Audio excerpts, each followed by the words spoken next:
तर शास्त्रीय नृत्यशैली ह्याच्यातच शास्त्र हा महत्वाचा एक शब्द येतो, की जरी तुम्हाला स्पीडची पॅशन आहे पण तरी तो स्पीड कसा पाळायचा आहे त्याच्यासाठी नियम आहेत.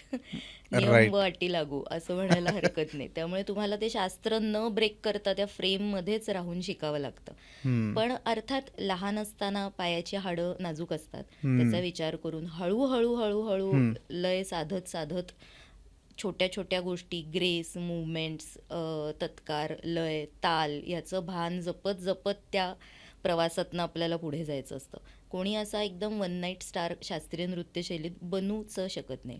त्यामुळे करेक्ट. त्याला तो साधनेचा प्रवास जो असतो एक साधारण 12 ते 15 वर्षाचा हा करावाच लागतो. त्याच्यानंतर मग त्याचे निर्णय, त्याचे योग मी म्हणेन त्याला कलाकार बनवतात किंवा नाही बनवत.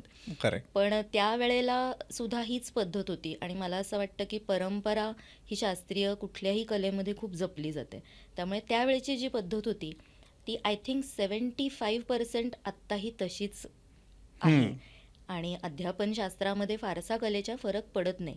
हीच ब्युटी आहे आय थिंक. तीच ब्युटी आणि तीच रिजिडिटी ती कला प्रिझर्व करायला मदत करते.